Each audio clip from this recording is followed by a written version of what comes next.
we had published one first, then this is the second level that we have actually published as it relates to the elections. And I think for us, the what level elections actually matters because, importantly, that is the first stage in the election process where they bring together all those loose numbers from the polling unit. Please, can you from the polling unit itself? Okay, I should start with outline. I'm not using this, I'm not good here. The motivation, the problem, objective methodology findings, and going forward. So why did we do this? We believe, of course, that the integrity of collation process is critical to the overall success and credibility of Nigeria elections.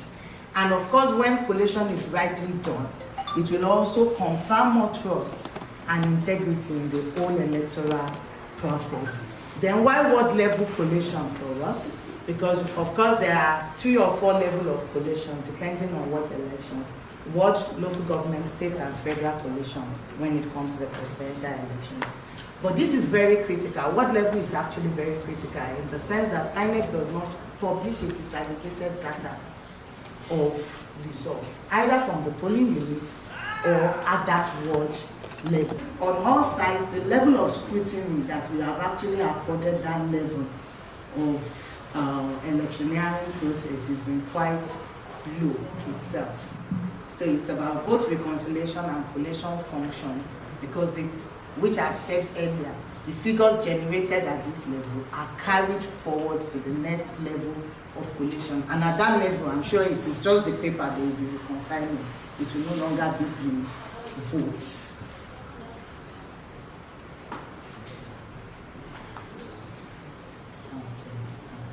So inadvertent errors or deliberate manipulations at what level are difficult to discern after this level of word collation. It goes to the local government level.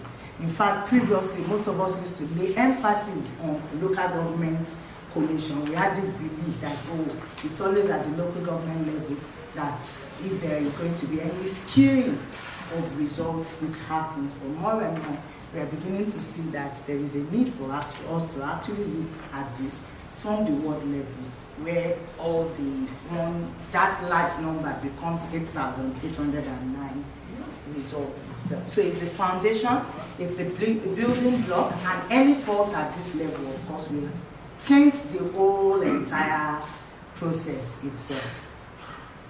And there are rules, of course, there are laws in the Constitution and the Electoral Act, and of course INEC regulations and guidelines as of 12 January 2019 that was actually utilized in these elections. So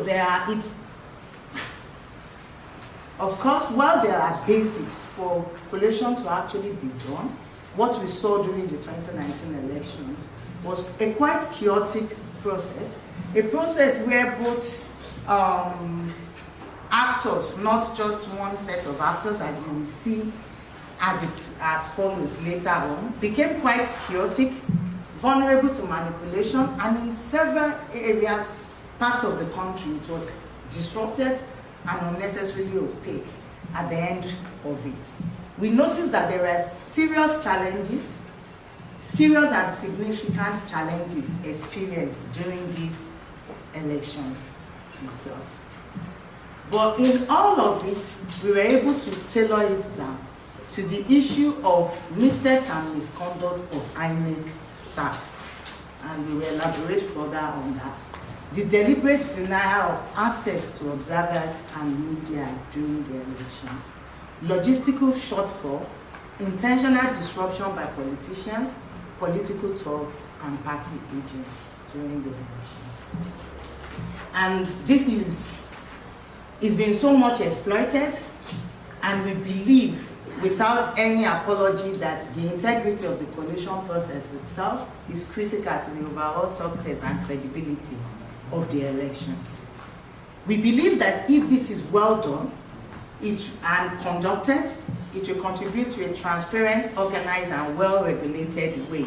In a well-regulated way, it will produce credible results and boost confidence in the whole electoral process, which we are all agents for. We want people to have more confidence in the electoral management body the press. That's why everybody is shining light and people are investing their money to give the likes of CDD resources to do this kind of work actually. So we adopted a multi-pronged approach. We, alongside our partners, deployed 8,809 observers across the 8,809 political wards. We worked with Clark and we worked with Premium Times. For the Premium Times reporters, they were there for at least 5 days. They were not there just on the day of elections like traditional observers. They were there like 2 days before the elections and they left 2 days after the elections. In total, they are provided for 5 days actually to cover these elections. In addition, we work with IDAYAT Hassan. I think our partner should also be in the room from Zabe, who actually deployed the software used. And this software was actually geopolitical, geolocation specific. It was such that if you were not in that particular place it was tied to, you could not send information. It even provides a point where you have to take a picture of where you are. So if you cannot even certify, you are not able to send any form of information to the portal during the elections. Then we had eyewitness reports. We had the likes of Chris Newsom from Rivers State, who also provided support and information to us during the elections. The media and our own expert analysis, Professor Chinadu reviews the report with a very keen eye and calls, and we had support from our fellows in terms of putting together this report itself. Now, in all, which I think this is good, but this is not the crux of the matter for us. We still had some areas during the presidential elections which were quite high in terms of coalition challenges. And we identified Lagos, Osun, Kaduna, Rivers, and Sokoto as part of these places. Interestingly for us, in places like Borno, Adamawa, and Yobe, which were states with experiencing insurgency, we expected there would be very high level of reported coalition challenges, and it was quite minimal. Then in Kano, Katsina, and Plateau, which we singled out because they have registered voters in excess of 1 million, of course. They also did not record as significant during the presidential elections as possible, like these kind of areas. And I'm sure that in a further analysis, which did not come here, it also matches what other people were basically doing in terms of the fact that they were trying to draw information in terms of incidences that occurred during the elections, in terms of human rights violations, in terms of reportage. So if you go and look at case work done by the IDAYAT Center and you match it with what we find here, you see that there is actually a convergence across board in terms of some of these states that were pointed here. Now, the most important issue we really want to talk about is the misstep and misconduct by INEC staff. Now, we put not by INEC, but by INEC staff itself, because there are some things that were very, very key in terms of following information. Go to the next slide. I'll come back here. So, in several ways, they also contributed in terms of undermining the whole coalition process in many locations. Some of them, they lack basically the knowledge. Some did not even know where to go. Now, there are instances of security where people will decide to move and say for security purposes, we are going to go and collate ward level in the local government. But there were also instances where such were not really happening, but they chose out of their own free will to do that. We had instances in Bauchi where, for instance, an officer disappeared in the biggest ward collation center. That's the Babasidi Ward Collation Center. He disappeared for more than 20 hours, not to be found. Just like that. Then there are instances, because some of the cases that will even be in the tribunal at this point in time, there are some results which will be contested saying it was fraudulently based on fraud, but they weren't even fraud. Some were basic human errors due to poor arithmetical calculation, like that. So this kind of missteps and misconduct actually contributed in terms of flowing the whole process. So I said they lack basic arithmetic skills needed for timely, accurate collation of results, leading to errors in the sheet, inconsistency in the collated figure, and delay. So some of the delays was also happened because of some of these kind of challenges itself. Now, secondly, this is, I know most of us here were affected by this, the deliberate denial of access to observers and media. In several places, there were deliberate denial of access, in fact, in most places during the presidential elections, to observers and media. We had, if we read the full report, we had instances where people were there, even for like 2 days without getting them. When it was time for the result, they say, who made you observer? They're not going to show you the result. You have no access to it. There were some places they were just directly and immediately turned back by the security agents. Then other places, it was also lack of cooperation of some of the staff, maybe because they've not been briefed by INEC that observers do have the right to be present and to some level of information as well. And this is rampant. I'm sure the press can actually speak to this.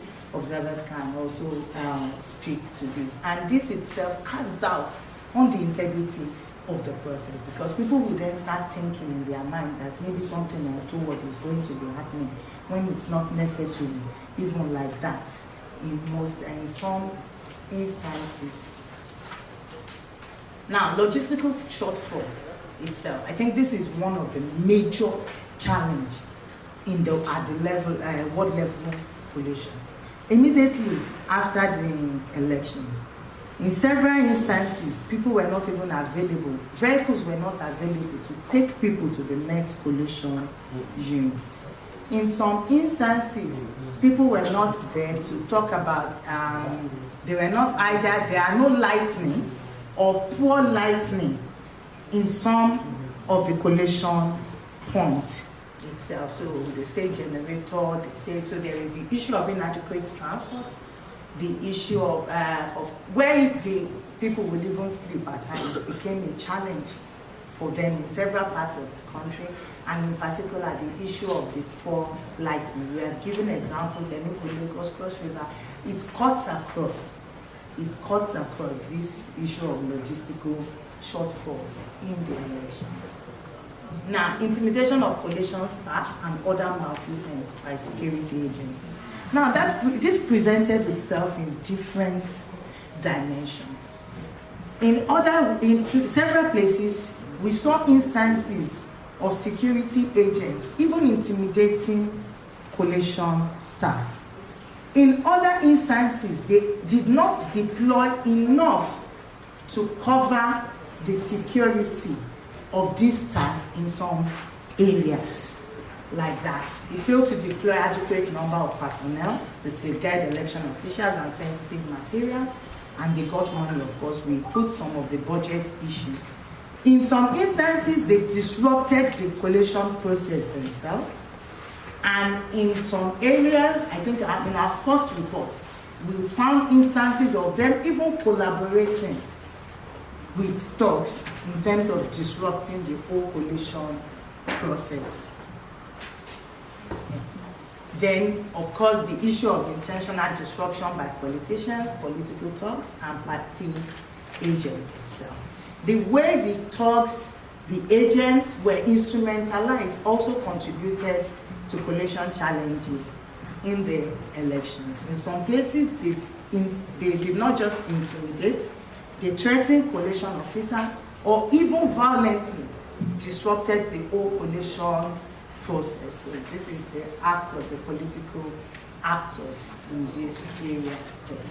And what this does is that it gives rise to less transparent elections, given the widespread, so the direct implication, as we say, is less transparent elections. Given this kind of widespread and significant nature of ward level collation challenge, it's not inconceivable that it might actually have challenged the outcome of the elections itself in some area. The fact also that on consistent basis, INEC have refused. I know that this is one of the recommendations that comes year in, year out by observer group, that they should publish a disaggregated report, results on their website so that people can have access to it, go through it, and make comparison when it is necessary. So the fact that they continue not to give this disaggregated report itself, even including void votes, and provide detailed list of which polling units experienced cancelled elections and reasons for this in a more robust manner, also contribute to less transparent elections. And the challenge is also that it raises the challenges of more inconclusive results. It also increases the costs, both administrative and financial burden on INEC itself, and forces them to conduct countless of supplementary elections, which again might even be disrupted in several instances. And of course, we have brought the example of the 942,000 votes in Rivers, which continue to be discussed. Now, we analyze the result. We analyze the result. We critically analyze the result of the elections. So despite this cancellation for us, we could not succinctly and say that with all confidence that with all the challenges, maybe it could have tipped one person to the other. Or maybe it could have impacted in some other elections like Senate and House of Rep in the country as well. Now, we are saying that we have been able to mention 5 challenges. One is INEC directly. Maybe if you have logistics, that may also partly INEC, and it's also INEC when you look at logistics. But there are 5 challenges that involved in these elections. But it's not viewed that way. The reality is that this disruption impacts poorly, it reflects poorly on whatever effort INEC has actually put into this election. And some we want to also attribute to poor planning, poor execution of plan and mismanagement, especially by lower level INEC officials and ad hoc staff. All through the elections, CDD kept calling attention to the poor training, and capacity of the INEC, the ad hoc staff. In fact, most of our releases, pre-election releases, kept making reference to it. Yes, they are a reflection of the society that we find ourselves. It's not INEC that has trained some of them from the universities or NYSC, but their capacity is questionable. And this came up in several of the elections. So there is a need for us to start looking at how do we improve the capacity of the lower level INEC officials, and in particular the ad hoc staff deployed during the elections itself. Now, we came up with a lot of recommendations itself. Very importantly is the issue of transparently and proactively publishing the results, the disaggregated results, official results for all election contests. Vote for each candidate, valid vote, rejected vote, vote cast, accredited voters, registered voters, cancelled voters, down to the polling unit level, because this will help in terms of imbuing more transparency on the whole process. Then there is a need for them to also clarify internal guidelines and improve processes for conducting collation in accordance with international best practices. One of the biggest challenges we had was for ward level collation, we expected people will move directly to the ward to do the collation. You now find people that should move to the ward during the collation, at times lost. They don't even know where to go. They don't know where the collation, the ward level collation is situated. Or aside from people who will choose on their own or out of insecurity, move to the local government collation to do ward level collation. So there is a need for us to clarify our internal guidelines and also communication in terms of doing this. Now, improve training given to junior INEC personnel and adult staff involved in collation activities. And there is actually a need for us to proactively engage them, recruit them ahead of time, train them, test them, and deploy them to participate. Maybe it might cost more money, but nothing may be if you have collation staff some level working in some of these off-circle elections so that they can continue to hone their skills, especially if we don't have so much numbers of them, 8,809. How do we make this system better? Then use permanent signage to identify ward collation locations and ensure that they are properly equipped with basic tools to undertake collation. Now, this is one of the recommendations that also was quite challenging while we were writing the elections, especially when we were talking in terms of logistics. So we were talking in terms of, okay, lightning, generating set was meant to be provided, or maybe lanterns, but they never arrived. Whose responsibility should this be? Should they move it to the state level, or should that money be given to ward level collation? Okay, if we do that and say we do procurement at that level, are we not also empowering this system to go on some kind of opacity in the whole system? Then instruct INEC staff and security license that accredited election observers and media are permitted access to ward and local government location center. Then there is actually a need to discipline and, if necessary, investigate and then prosecute INEC personnel alleged to have been involved in misconduct during this collation process itself. Then to the security agencies, they have their own responsibilities. They have to first and foremost commit to holding accountable the soldiers and security agents and their commanding officer accused for unprofessional or illegal conduct while deployed on election duties. Issue clear orders that they should not infringe on the right of observers and press to actually monitor or assess collation center. And when they are on these duties, they should notify the public via the press and online which security unit will be undertaking election security duties in each particular places they have. So we know which brigade, which this is in charge here. Then of course there are recommendations for political parties. Go on so that we can talk about the civil society really for us. Of course for us is to advocate further for the amendment of the Electoral Act 2010 as amended, and to start looking at the importance of introducing this electronic vote transmission to reduce further error in the calculation process and improve the pace of collation itself.